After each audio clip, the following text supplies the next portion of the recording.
So I like to start these sessions and, hey, Sorry. how are you? Sorry. I'm good. So I like to start these sessions, just kind of go through anything that it's gone well, any challenges, any questions that you guys have just about the business in general, could be about something else. Scripts that we need to use. I know we just got done script and role play. So anything anybody wants to cover before we start? Desmond, did you get to do that open house Saturday or Sunday? Or did- Yeah. Power was out. Okay. I still see. So I thought, There you go. okay, following the scene, it was good. Wow. Unfortunately, they didn't do too much traffic, but when I posted the ad, not the ad, when I was marketing on my Facebook, person that did the water, the lady across the street, said that she might want to sell. So I was on 822 Will. He said 819, went to me like 2 weeks ago, she was set up to sell. So I did see her pull up, and I knocked on her door. She haven't seen me, but she already had her door. Gotcha. But I might go down over how she's in the same spot. I'm surprised with the jungle in there. That's weird. Right. Yeah.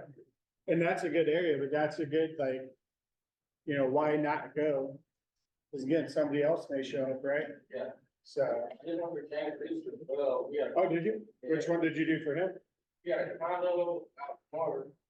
All over the exact address on top of my head. 2 people came.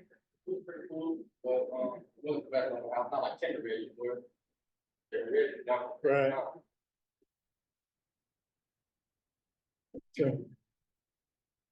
So as we get going in this first section, again, like I said, this one won't take too long. The second one will take a little bit longer, but are we looking at this as a job or a career?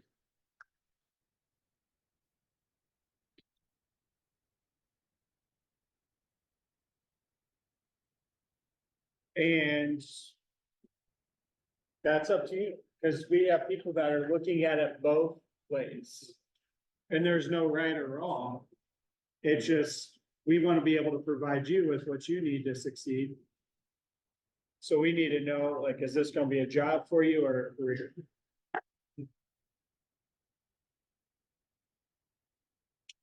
We have people that we have in the office, if they do 5 deals a year, they're great, because it's always going to be a part-time job, or just a part-time gig for them. They're not looking at it as a career, somebody happens to call them, that's fantastic. Thank you. Then we got people, if they're not doing 2 or 3 deals a month, they're not looking at this as they need to be doing more. So when we look at it, what are you looking at it for you? We're always gonna look at Ignite as somebody looking to build a career. That's not saying you shouldn't come if that's not what you're looking at it as. But we want to teach you how to build the biggest possible business that you can. And by doing that, maybe down the road, you change your mind. It was like, I did 5 deals a year, but I'm really liking this. And we've seen that many, many times. So we're always going to take these classes as a part of this is what it's going to look like to build a big business. This is all based out of the MREA book. Have you guys all read that, or at least been the MREA book, the Millionaire Real Estate Agent book? So in your onboarding, you should get a copy of it. Oh. So it's one for right cover. Yeah. Okay. So like we always talk about in that book, the first half of the book applies to your career now.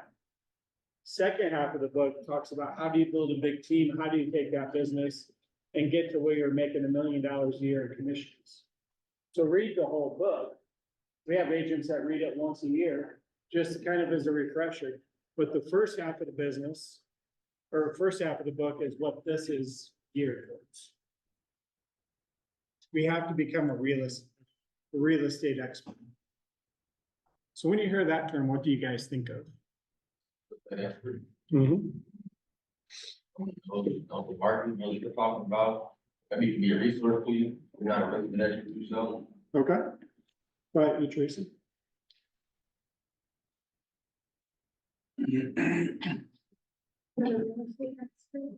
What does that mean to me? Mhm. Um, I guess. Knowing all you can about it, and if you don't know, if you find out, make sure that you are giving your clients the correct information. I love it. What about you, Aaron? I might use a resource for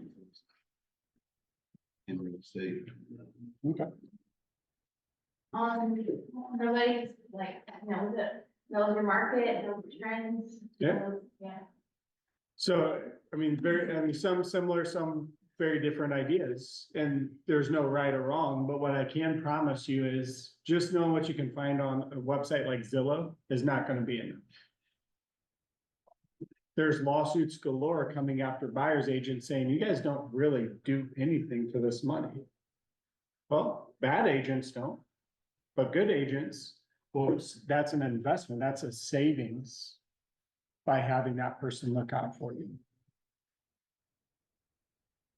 Do you work on cars or do you just like cars? Just out of curiosity. I mean, I wish I worked. Yeah, me too. I'm sure I could get on YouTube and figure out how to do a transmission. Are you a car person? Any, no, okay. I'd like to save $1,200 not have to pay somebody to put in a transmission. But I'd rather it be done right, correct? So I'm gonna go to the transmission expert. Yeah. And have them do it, even though I can watch on YouTube and I can figure it out and more than likely, but I wanna be driving down the road at 75, 80 miles an hour. And something goes wrong, right? So same thing here, why would you take the biggest purchase of your life and just wing it? Or the biggest sale of your life and wing it? But it's not up to our clients to see our value as an expert, it's for us to teach them. And when I say teach them, it's by doing. It's not, well, I'm an expert because, it's show them they'll see. Oh, this is why I had somebody by my side. I'm working on a tough inspection spot right now. My clients wouldn't know where to start if they didn't have us in their corner. That's what they're paying for. And that started with, even before we listed the house. They were like, we want to buy. We owe nothing on our house, so we came up with a plan so they could buy without a contingency in the house. We ended up getting them under contract. Because I got them prepared. We beat out 6 other offers, got them under contract. Got their house under contract as soon as they moved in. This is Timber Ridge. Okay.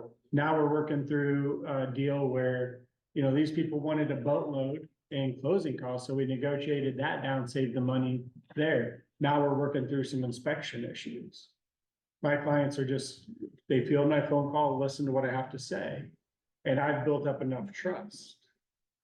Not by saying, look at me, look at me. I built up enough trust just by us doing these things, and kind of what I was preparing them for came to fruition by the very first time I ever met him, which ironically was at that open house in 2017. So I met them at a Timber Ridge open house. They were moving here from Ohio. Okay. Sold them that house. And then they came back around. We sold their house and got them a new house. So that one open house turned into 3 deals. So this is where, if you can show your value as a real estate expert, you're going to have an amazing business. So that's the first part of Ignite. Second part gets into lead generation. This is where it ties back into the MREA book. Without leads, nothing else that we teach you matters. So if we could teach you how to do the most amazing open house, the best scripts, the best everything. But if you're not out there finding people to talk to, it doesn't matter. And then we get into lead follow-up is the third part of Ignite. Not every lead's gonna take your phone call right away. Not every lead is gonna be ready right now. They might be 2-3 years away. Well, great, now we got a paycheck for 2 or 3 years down the road. We'll casually check in with them. Well, let's go out and find those people in the next 90 days. And then managing a transaction. So if you're in coaching, the first handful of deals you're doing, you have harmony there, but you should still understand the process. Because maybe you decide to keep harmony there, which is great. But you still need to know if somebody's doing a bad job, right? You need to know if the deal is going haywire. You can't wait for somebody to tell you and point it out when it's too late. But all of these things combined will show our expertise and make us an expert. And we see a lot of our veteran agents in here. I mean, they're always working on their craft. I equate it to baseball, right? Like, it could be the best hitter in all of baseball, but what do you do before every game? You go out there, probably take 20 minutes worth of batting practice. You field ground balls, catch pop flies, even though you've done it tens of thousands of times. You get out there every single day and work on it. That's what we need to be doing. So a script and role play, for instance. Okay, great. We know how to meet people, but now what do we say to them?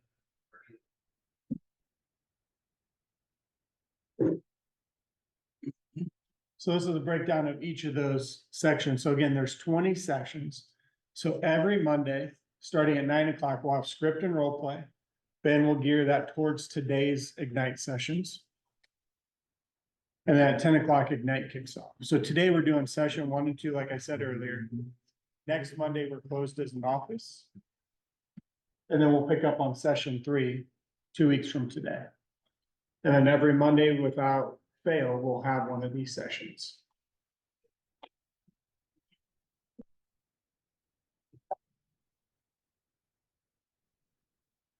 So today's agenda here on the first session, we're going to go over a new way of thinking, the KW culture, the market center value, and KW value, our resources, your career vision, and then go over the daily success system.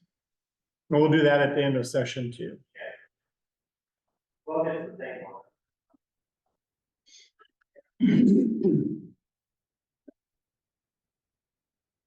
As Ball said, as you can put it, anyone can do it. Again, like we're talking about the transmission of the car. Anybody can figure out how to do it, but not everybody will. Will you? Same thing about this business. There's a lot of people selling a lot of houses.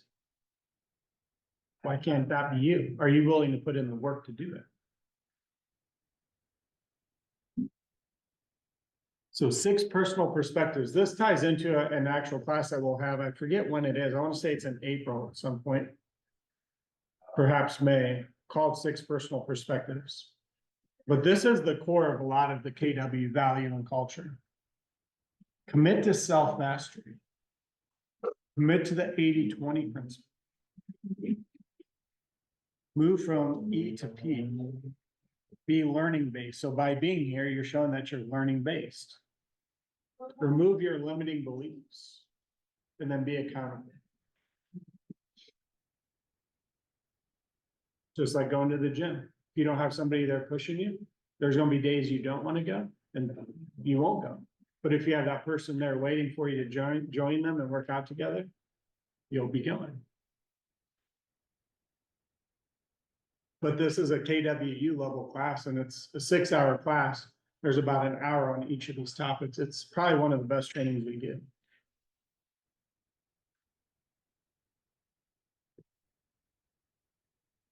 So committing to self-mastery, know your goals.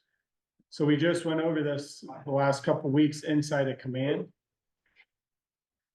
So for some of you, well, let me ask this, like if you had to say at the end of this year, I know what my goals are for how many deals I want to close.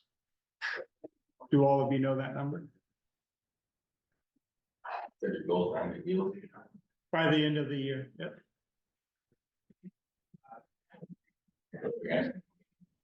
I said last year, I said, yeah, maybe start with like 1 a month or maybe 1 every other month, but I want better than that.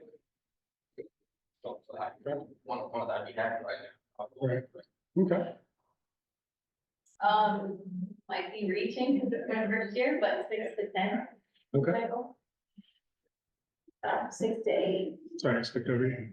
No, fine. I think I said, I want to say I said 20 to 25. Okay. So I heard a lot of thinks and I thinks and I kind of hope. And this has to be a definitive number. So what, girl that used to be on the visibility group with us at our home office, right next to her monitor, her goal is 36 every year. She had 36 like sticker deals she had on the wall, and every time she'd close one, she marked one. So every day when she walked into her home office, first thing she'd see is her monitor, and right next to it, how close am I to my goal? It needs to be that definitive. It can't be 6 to 10, because then what are you gonna, and I'm not picking on you, I'm just picking your numbers. But I just know, just from coaching a lot of people, and I know how I operate from like, 6 to 10, then you're gonna be like, well, all I need to do is hit 6. I'm not pushing it for 10. And it's like, well, I got to 5, it's not 6, but it's close. Well, your other goal is 10, so are we half away? Or are we 1 away? So we need it to be a very definitive number. And it ultimately has to transition into like the number of deals we have, but maybe, like one of the people I coach, her ultimate goal is to be able to take care of her parents when they get older. She wants to build a business big enough where they can live with her. She's like, they took care of me growing up and I had everything I ever needed. I want to do that for them. It's like, great, that's your big why, that's your big goal. So she wants every year to start chipping away at that, where she can build a life and get a house big enough and have enough in savings and things like that, to where she can achieve that. Your goal needs to be that defined. It can't be, I think, or somewhere about, like, so as we leave here today, our one essentially goal is you need to have that number dialed in. I mean, it doesn't have to be number of deals, I'll have to transition. Could be, I want to buy a new car, I want to go on 3 vacations, build up my 401k, buy my first, it doesn't matter. But it's got to be a very definitive, because it gives you something to look for, like shoot for. Then that ties into our strengths and weaknesses. Well, talk about a conversation you and I had about a week ago, maybe 10 days ago. So you came to me, you're like, I'm doing a great job promoting open houses, but when they get there and I get their information, I'm not quite sure what to tell them or say to them. Great, like my strength is getting people's information and connecting with them. Now what do I say to them? So you're able to, oh, there's my weakness right there. Yeah. So we sat there and we talked through it for that particular case. Know how to work with both your strengths and weaknesses. Seek and master the necessary knowledge, skills, and habits to reach your goals. Being newer agents for all of you, the one thing I can promise is you're gonna get lots of questions you don't know the answer to, and I beg you, please do not make up the answer. Hey, that's a great question. I don't know that answer, but give me this afternoon. I'll get you the answer and I'll give you a call back. You don't want to tell them an answer that you just kind of winged, then you gotta call them back and be like, I was wrong. The 80-20 principle. So 20% of your actions lead to 80% of your results. So last week we did systematized lead generation. One of the big things we talked about was monitoring and tracking your lead sources. So we're going to just tie this back into your goals. So our goal is 24 houses, so 2 a month. We need to know which of our activities is actually bringing in clients that are converting. We need to also be able to track, like, hey, we did these activities and we didn't really get anything from them. Well, let's drop those things and maybe we double down on the things that are working. Maybe we try something else or whatever it is. But 20% of your actions will lead to 80% of your results. So we need to know these numbers very, very well so that we know how close are we getting to our goals. Yeah. Move from E to P. The one on the left, this one here. The entrepreneurial approach. This is what I call, you're just winging it. Just kind of making it up as you go and hoping for the best. All right, this is where we want to get you to, a purposeful approach. We need to focus. So where are we shooting for? What models and systems are we following? And then that's when we get to breakthroughs. We have agents running teams that are doing a couple hundred deals a month in our, or a year in our office. We have some teams in our company around the country doing over 1,000 deals a year. They're not just winging it. They got a plan, they got a model, they got a system. And last week when we were talking about systematized lead generation, we were talking that in depth. That as you get to a certain point, it's right in that 30 to 36 deals.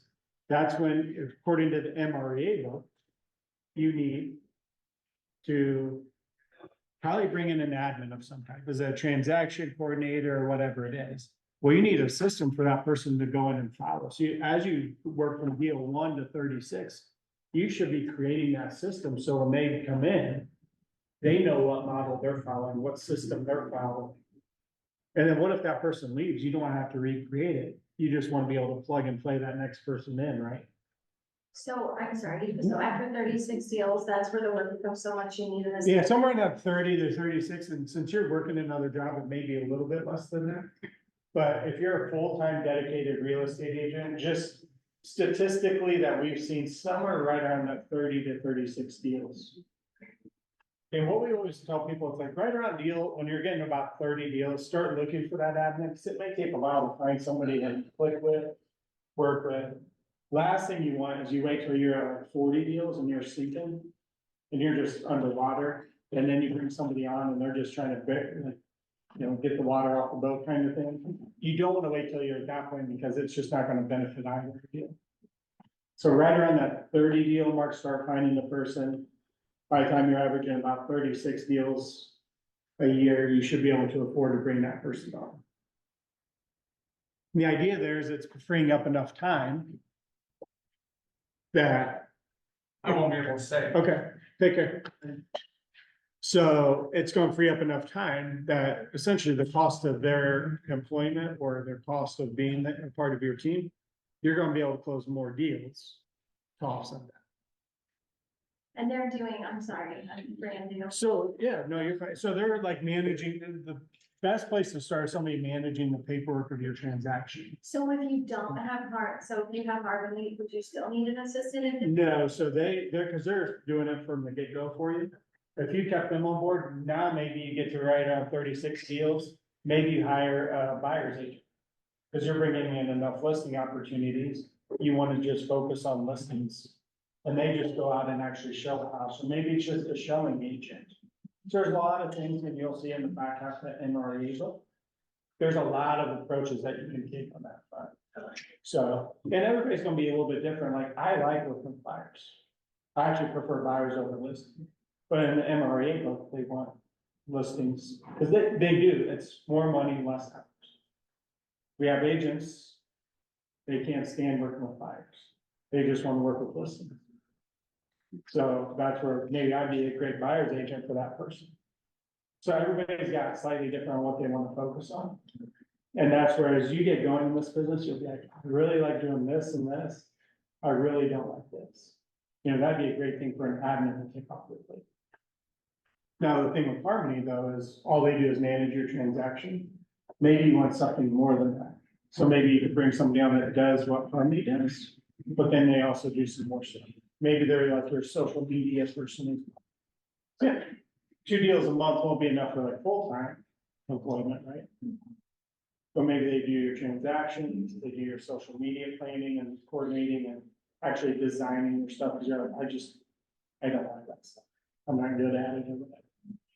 So that's where you can kind of create that role to suit what works best for you. So being learning based. Okay, you're doing it right now by just showing up. We have a lot of trainings all the time, and that's by design. We want you to have all the information as much as possible. A lot of you have coaches that you can call at any point in time. And if you're not able to get a hold of your coach, you got Lee that you can call. You can post on the private page. A lot of our veteran agents will chime in, and you've probably have seen that where, okay, I have this weird situation going on. And maybe Michael Vandergrift will chime in with, well, hey, have you thought about like this? And then Scott Pressler's chiming in like, hey, here's my 2 cents. Now you got a lot of veteran approaches from 10, 15, 20 years in the business that can guide you on how to handle the situation. All of that is being learning based by asking the right questions. And it could be as simple as like, I have 0 idea what I should do. Great. Now we know where our weakness is, and let's build on that and make that a strength.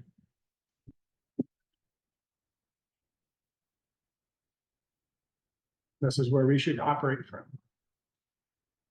I am neither especially clever nor especially gifted. I am only very, very curious. Albert Einstein, one of my other favorite quotes by him. He was being interviewed in his home office and they were talking about the books behind him. And he's like, I don't remember what information is on what page of the book. I just know I need this information. I know what book to go look at. He's like, I'm not trying to remember everything I read in my mind. I just want to know where to go look and find the answer. So that stuff we're just talking about for you guys, maybe you don't know the answer, but you should know where to go to get it. That's as helpful as being able to remember everything. Your brain can only remember so much.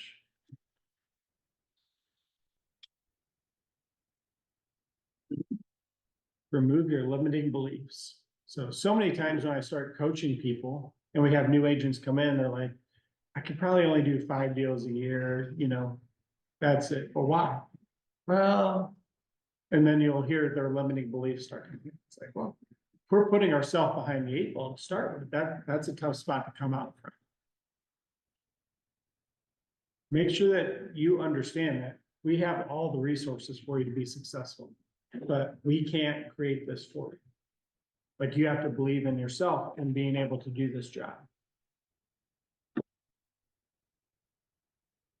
So, man, do you guys look at yourself as a salesperson, or what would you define your role as? Like, I know you're real estate people. Like, would you call it sales, or what would you call it as a category? See, more of a service, just helping people find what they're looking for. Vibes. Advice, okay. The plug, no, I'm joking. The service plug. Right.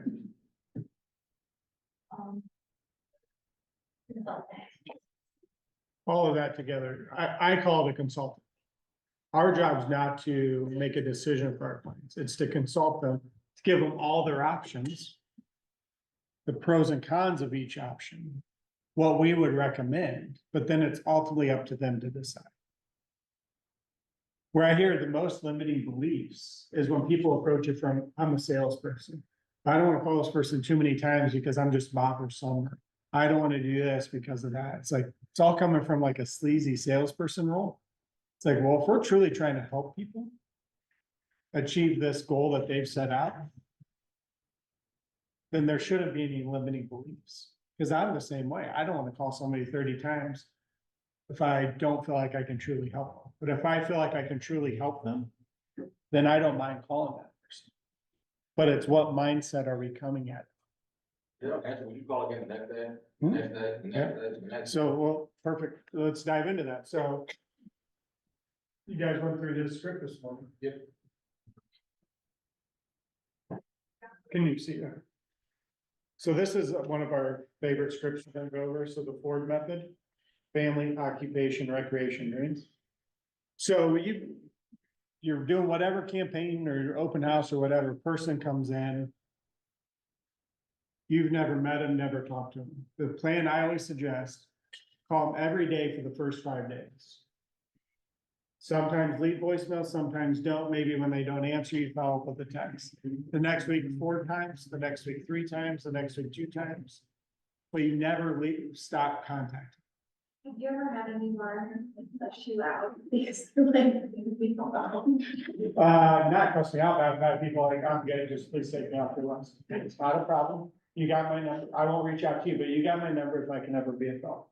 Here and there you'll have it. It's very few and far between. Now, but I've never done a robo dialer deal where I'm just calling for no reason. So that one might be a different thing, but we do have some agents here that, like, have you ever gotten those calls where you hear the click and that's like that 1 or 2 second delay and then the person comes in?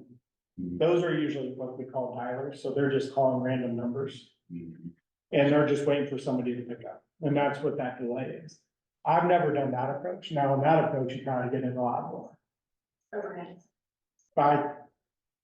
That's not my cup of tea, but that's where you gotta find your cup of tea. We have some agents that do it, and they do it very well. So when you have an open house for your seller, I know, or I noticed on some of the groups, you always have people sign in typically, so you can see, and is there like a spot that says you're with an agent or not? That's up to the agent. I don't put it on there, some agents do. And then those people that signed in, that's who you call the 5 times that are there, unless they say they. Well, that, this would be like if you're running a social media app and they click on it and they ask for more information. Oh, So somebody at an open house, you've already had this kind of conversation with. These are, that plan I just went over, would be people you've never talked to. gotcha. So somebody that signs in at the open house, you would kind of lay that groundwork, like what does follow up? So to your point though, on that list, do we put agent or no agent? I personally don't, because I feel like if you're passionate enough about your agent, you're gonna bring them up. I'm not trying to thank you from another agent, Gotcha. but it's an easy way for them to kind of get out of things. So if they're like, hey, you got an agent, great, who are you working with? Even if you don't like the agent, oh, they're gonna take great care of you, or be honest, like, hey, I've never met them, but if you ever need help, I'd love to be your backup agent. So offer to be number 2. But this plan would be you're running social media ads, they come in, you've never talked to them. Again, this is why we say the faster you can get a hold of them when they register, the better. Things just happen so fast. They'll probably even forget they registered on their site. But there's also maybe too quick. If it's like 30 seconds later, they might be like, oh, that's kind of creepy. You know what I mean? So, there is that fine line of like, but then the statistic you always get is 10 minutes or less. It's the best to reach out when somebody registers. It would call me like 30 seconds. Yeah. I was trying to give it a broken, like two other ones I called, Yeah, can't win. I yeah. There you go. Speed the lead.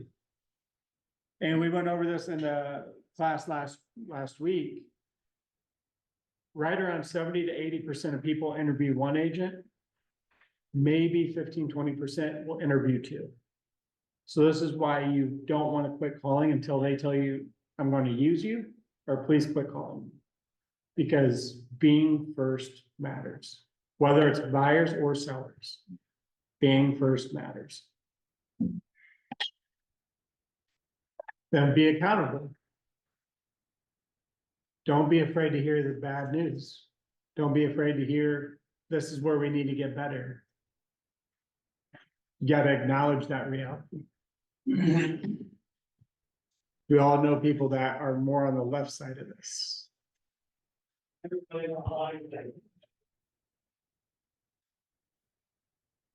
So we've had some agents go through a tough deal on their first deal or two, and they get so upset and so freaked out by it that they just kind of get stuck in the mud. That's why we always say, don't put all your eggs in one basket. So this is why we want to be meeting and talking to as many people as possible. We need to get to a point where if one deal falls apart, it's okay, because we got other deals. But if all of our work was geared towards that one closing, and that deal falls apart, we're probably 3 or 4 months away before we meet somebody, qualify them, and get to a closing. We always got to have somebody in the pipeline. So the person I was just talking about, it gets kind of stuck in the mud. They're going to be operating on the left-hand side of this graphic, not the right-hand side.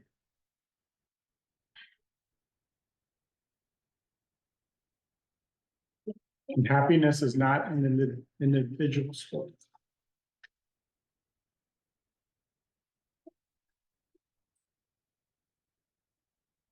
KW culture.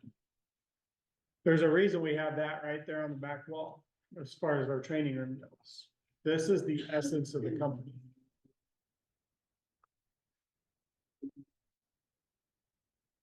So the MVVVP is our mission, vision, values, beliefs, and perspectives. Red Day, so coming up this May will be, I believe it's the second Thursday of every May. We close down all the offices across the country. Then we go out and serve in the community. It's our way to give back to the community we serve. KW Cares, that's our in-house charity that helps us take care of our agents that are going through a tough time. Same thing with the kids, KW Kids Can. We have a whole division on diversity, equity, and inclusion. We have cultural ambassadors that go around teaching the KW culture to make sure all of our offices operate in there.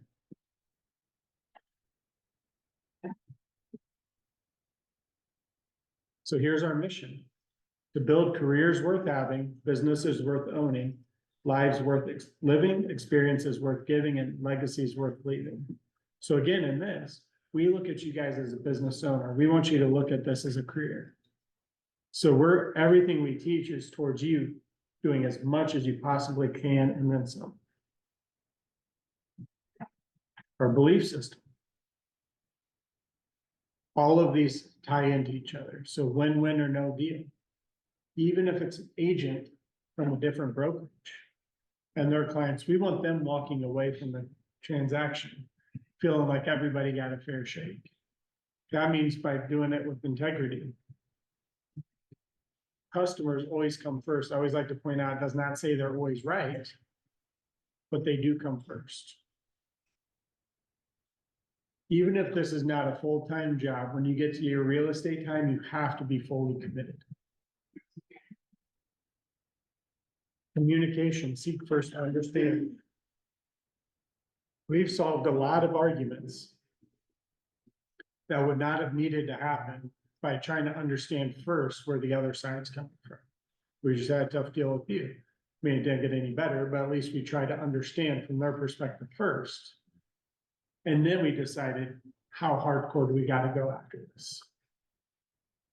But you always want to, because again, especially texting is horrible because you can't pick up the tone.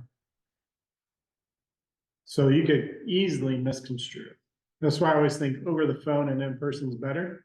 It's not always possible. Creativity, ideas before results. Again, you're your own business. What color schemes do you want on your signs? What do you want your business card to look like? What do you want your marketing to look like? Be as creative as you want. Teamwork, together, everyone achieves more. This is why we're set up the way we are. When you first join, you have a coach. We have trainings all the time. You have a lot of veteran agents you can go to, managing broker you can go to. So when clients hire you, they're not just hiring you, they're hiring an entire team. Trust starts with honesty, equity, opportunities for all, and then success results through people. I always like to point out, there's a ton of technology in this business now, but nothing will ever replace people. This is too big of a purchase.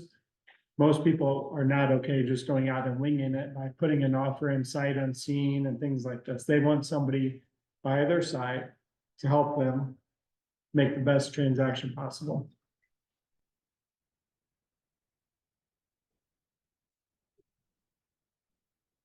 This dives a little bit more into what we talked about Red Day, KW Cares, and then Kids Can. So, market center value. We win a lot of awards all the time.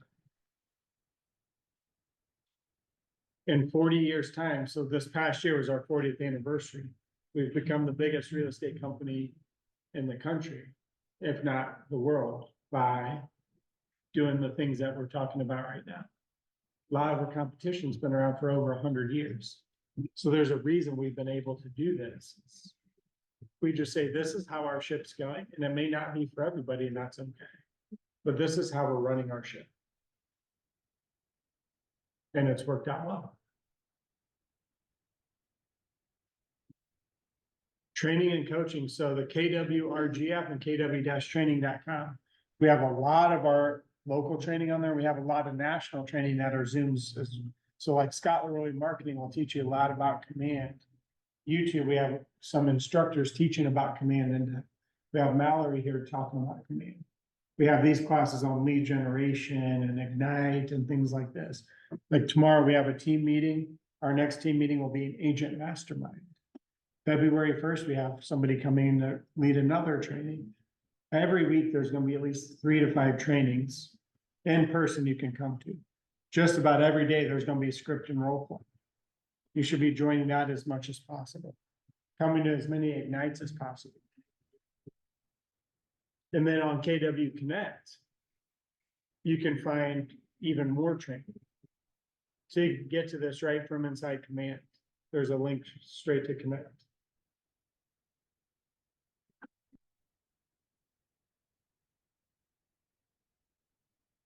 And command's come a long way, so it's been out for about 5 years now. And it's been out for a long time, and they've come a long way in getting it working. This is something that you should, especially the top 5 or 6 icons there on the left-hand side, from the handshake icon on up. If you learn nothing else in command, you should understand those as in-depth as you can. So your homepage, right there is going to show you everything you need to do in that day, because the first thing you're going to see are all your tasks for the day. Second one down is contacts. So how do you put contacts in? How do you put them in appropriately? How do you know what you're talking to those people about? Do they have a safe search set up? Things like this. Right below that one, tasks. So that's your expanded task manager. So again, every day you should have some tasks in there.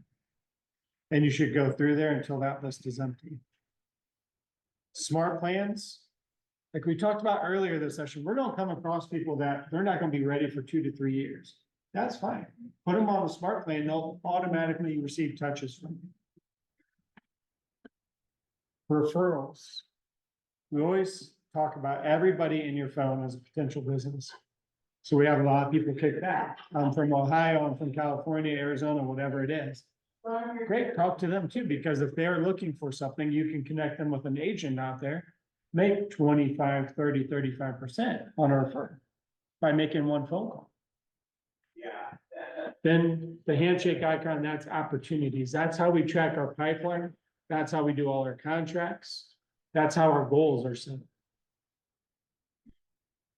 So inside of command, again, come to as many trainings as possible. Part of your onboarding was to watch the 66-day challenge that Marty Miller does. That teaches, there are 5 to 7 minute videos on each of these different icons. And he teaches in very simplistic terms how to do this. And then command app. And then our agent facing app. So we want to get them out of other systems as much as possible, because they're trying to sell their information to other agents. So we want to try to remove the competition as much as possible. So in the real estate 101 class coming up, we're going to dive into all these apps really in depth, because these are great tools for you to be able to use.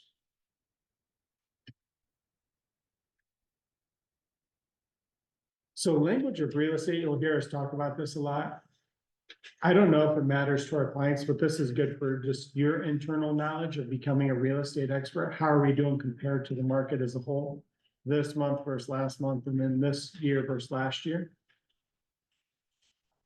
But our clients, they don't care about these numbers. They're like, I have one house to sell. What are you going to do to sell it?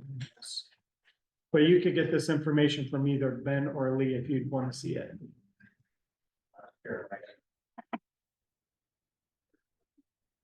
Profit share, so we're not going to dive too much into this.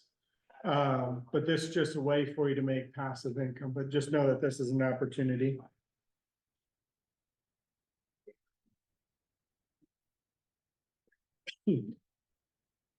So resources. Inside of our company, we have Keller Mortgage, pretty self-explanatory, an internal mortgage company. Managed, so managing transactions, Keller covered. This is covering all the different odds and ends that can happen, and then Keller offers. So buying the houses for you.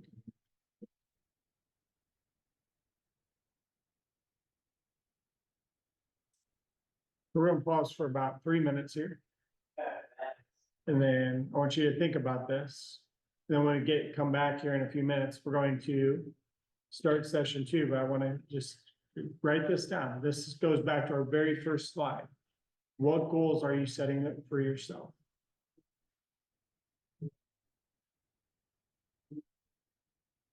To be anything, but to set the goals for your real estate business. Tie it into some type of deals.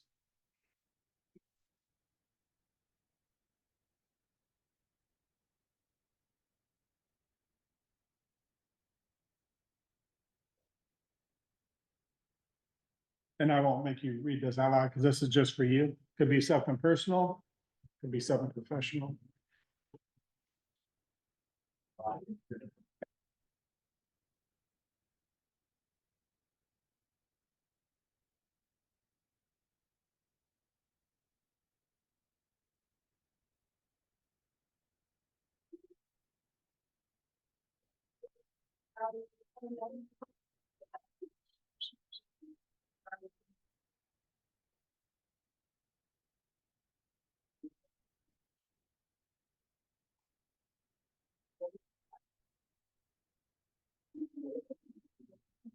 So this is, the idea with this is on those tough days, this gives you that vision to power through.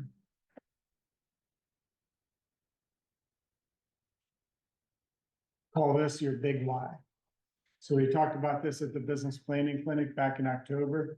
When Aaron leads agent financials in February, I can guarantee this will come up again. But the way we look at goals inside of Keller Williams, we always start with the end in mind. So in 5 years' time, where are things gonna be? Then in 1 year's time, where are things gonna be? What about 6 months? What about 3 months? What about the next month? What about this week? All those goals are supposed to stair step on top of each other to get you to that 5-year goal. But it creates that vision, like I said, on those tough days, that helps you power through.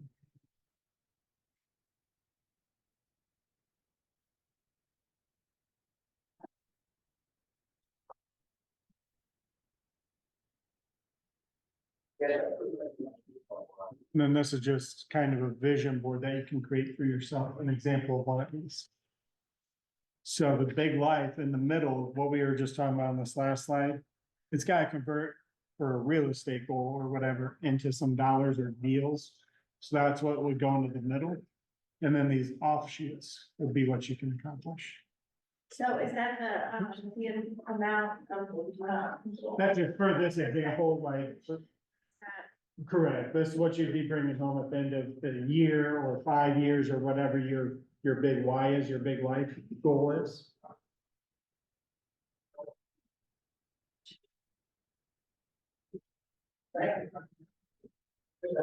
This is how detailed the goals, this is why when everybody was saying, well, I think, or somewhere about, so that's very common for people when they first get in. This is why we want you to be as detailed as possible and as specific as possible, because it gives you a solid goal to go for.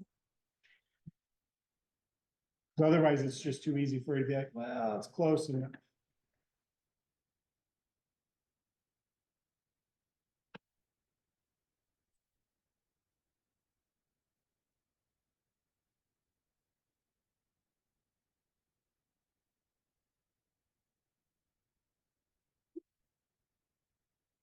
To achieve success, you need motivation and inspiration for doing it. Your big why.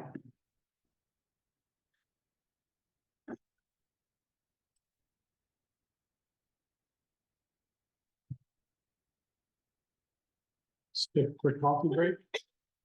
Get some oranges, you and Army Jimmy Johnson, grab it really quick. So, but this is one of our big objections. This is why I'm gonna pause here before we get going. People ask you how the commission. And we're gonna tie this into this conversation over here from script and role play. So take about 5 minutes. So commissions becomes one of our big objections.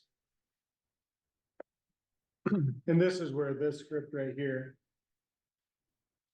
comes into play, in my opinion. So family, occupation, recreation, and dreams. We know nothing about our clients in these fashions. We're not connecting with them on a deep enough level. This doesn't say cover this stuff first, and this isn't saying go through this in order, but over time of connecting with your clients, we should understand this. So maybe you know that, hey, they got 2 kids, the oldest plays baseball, so baseball season's coming up soon. Maybe they play basketball season's going on. Hey, what do they do for work? What do they like to do for fun? A lot of people like to connect with their clients over Facebook or Instagram, so you get to see their life updates there. Don't be afraid to send them cards or a birthday card or something. This is how you dive in. We do that. A lot of times this commission conversation never even comes up. But be prepared for it if it is. Where should we be tracking all this information? And command, right? Because We want to be able to refresh our memory, because we're gonna meet a lot of people, talk to a lot of people, and it may be months between conversations. We want to be able to review that timeline in command really quickly. And then we get to see, oh, they got blah, blah, blah, or this is that, we can check in on. Then add a new note, then the next conversation, we can pick up right where we left off. But on the chance that commission conversation does come up, I want you to understand where the money truly goes. Because again, with the lawsuits and everything going on, I've had one client get asked, or one coaching person get asked this. And it was just a casual conversation. It wasn't even like a battle or anything. But understand right away, half of it's going to the agent on the other side. So what happens if you represent both buyer and seller? Correct. Now, what do you need to do if you're going to represent both sides? Yeah. So in the purchase agreement, on the office policy, and you also want to have a verbal conversation with them. So buyers by and large know that you're representing both sides, because maybe they called your sign in the yard or whatever it happens to be, no problem. Sellers, you definitely want to point it out. What could the seller objection to you representing both sides be? Basically, how do I know that you're gonna look out for me, more than, them? Correct. And this is why we want permission written. Because, and I get the point, I get their perspective. I mean, I want all 6% of this for sure. I want all of that. I don't want just half. But I get their perspective, like, how can I look out for your best interests? If I'm also looking out for his best interests. I've not seen too many clients throw a fit about it and say, nah, I'm not comfortable with that. There's been a handful, but I can definitely see it. So if that becomes the case and you do represent both sides, you need to play Switzerland. Whatever he and I talk about, you and I are not having that same conversation. I want to talk to you about your stuff, even though I know maybe, let's just say I'm listing your house, it's 400,000. I know he's willing to pay 425, but he wrote an offer at 390. I can't be like, hey, I know he's willing to. Now I'm not doing him right.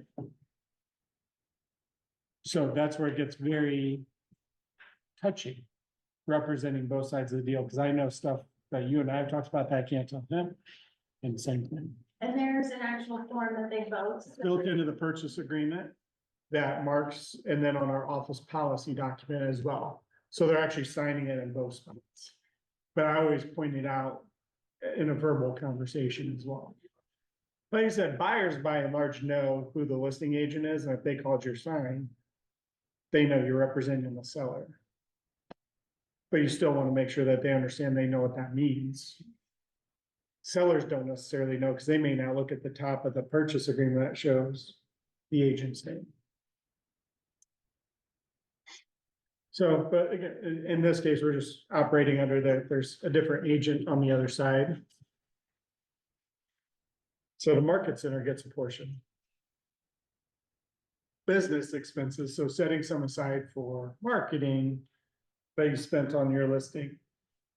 Licensing fees, signs in the yard, whatever happens to be.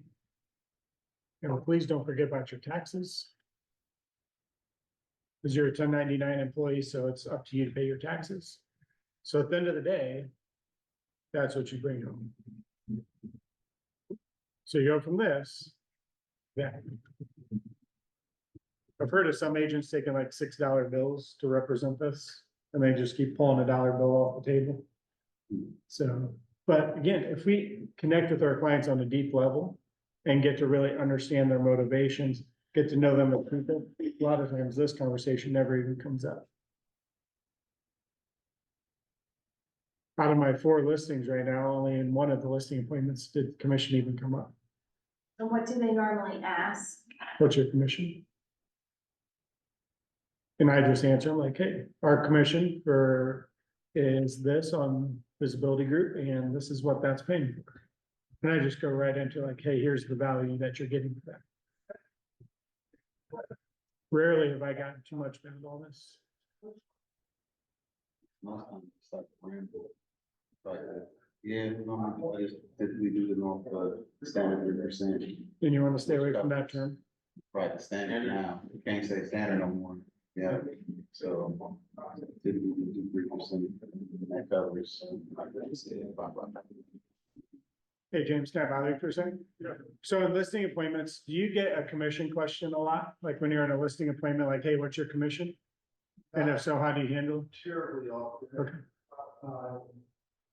But I think the other thing I like to add is that half the commission isn't going to me. Right, And then I also stress that I do offer half of that commission and imply, even though most agents do, I leave it open for interpretation that a lot of agents are not going to offer 3%. So in other words, it's 6%, but keep in mind that half of that, at least half I'm offering to the other agents because I want them motivated and excited about showing your house and writing off on your house. Some agents don't offer 2%.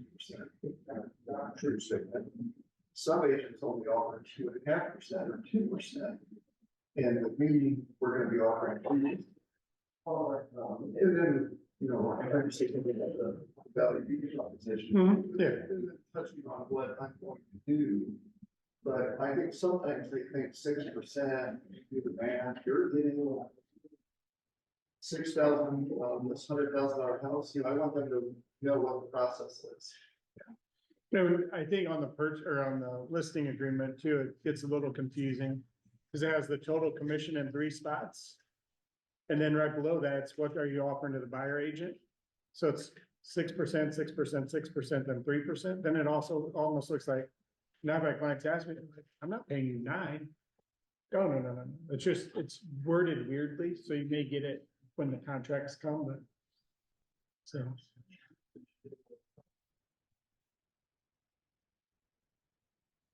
And again, we'll be covering this in depth in the agent financials class, but what's your net income? Company dollar, and ours is less than this now. And business expenses for you guys, by and large, you won't have business. This would be like if you're running a team or things like this. So this is talking like between, if I want to make 100,000 and I got 80,000 thank you, expenses. I need to make 180,000. My average commission is 9,000, so I need 20 deals. Going back a few slides to this. This is why we keep bringing this topic up. Like at the end of all the visioning and all the goal setting, what does it come down to? Dollars. So that then you can do this activity here. I need 24 closings. I need 20 closings or whatever it is. This is why this comes up over and over and over again. One, to keep putting it in front of you. And go back a few slides, be honest with yourself. This is where I'm falling short and this is why. Well, let's get you help on that particular weakness so that you can overcome that to achieve the goal. Don't run and hide from it. So there should be a blank. I don't have.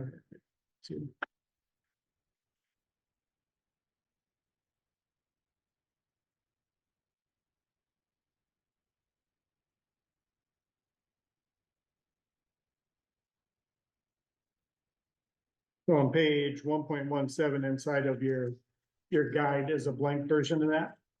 So as you do that big Y slide, you can actually go in here and do this. What I tell people for your business expenses, as a newer agent, probably like $6,500 would be sufficient. About 3,000, that's just your licensing dues, office bills, MLS dues, all that kind of stuff. So that leaves you money for advertising, signs, business cards, or whatever you decide to do.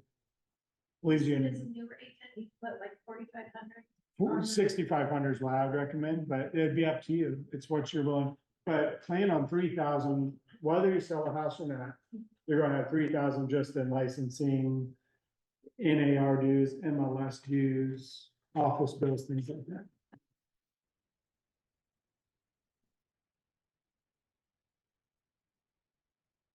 So daily success system, and we'll get to this at the end of the next slide, or at the next session.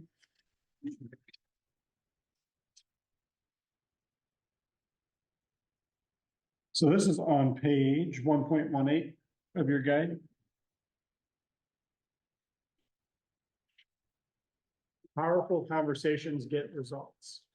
So in your guide, you're going to see a few questions to help you decide who maybe I need to be talking to. So powerful conversations are lead generating, uncover motivations, identify objections, close deals, and please speak in terms the customer understands. So as you guys are going through the 90-hour class and getting your testing done, you heard all the big terms and things like that. You don't just talk to people like just in normal layman terms. And then build confidence. So by that, have conversations that you're wanting to have and people you're comfortable talking to, just to start building that confidence. And as that confidence gets higher and higher, now, radiate out from that sphere and people closest to you. So at the bottom of page 1.18, who do you know that's going through a life event that might need to move, that might lead to a move? How are you going to know this? Talking to them, right? So right here, back to this script you guys covered this morning. Family, occupation, recreation, dreams. Everybody in your sphere, and in your phone, you got probably a connection to them in some way, shape, or form on this board method. Well, by staying in touch with them, you're going to know if they have a life event that's leading them to a move. Very important if you're brand new. Who does not know yet that you're a real estate agent? So who's not aware that you got your license? Call this, don't be a secret agent. And then who have you not spoken to in the last 2 weeks? This is where tracking things in command will be super helpful. So you'll be able to track, here's my last conversation and things like that.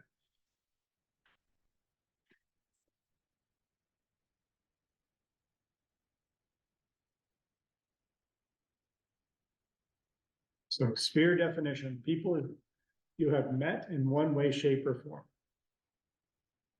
So in that systematized lead generation class, we had that radial thing where it's your core advocates in the middle. These are, close family, friends, things like that. Then it radiated out.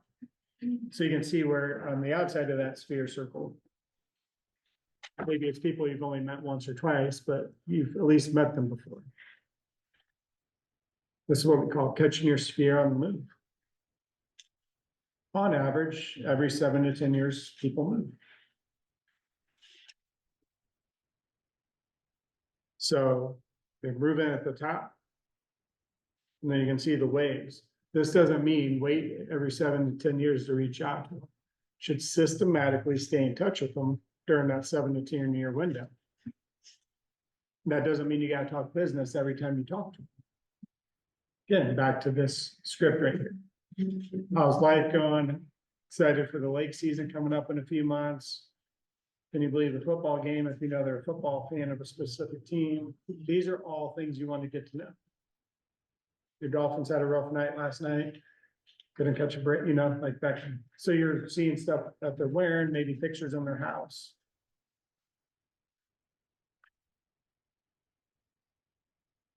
And then you can utilize reminders in command to remind yourself, hey, maybe they are thinking about moving. But go back to one question where who doesn't know you're a real estate agent? When they do time to move, they don't know you're an agent. Are they going to call you? No.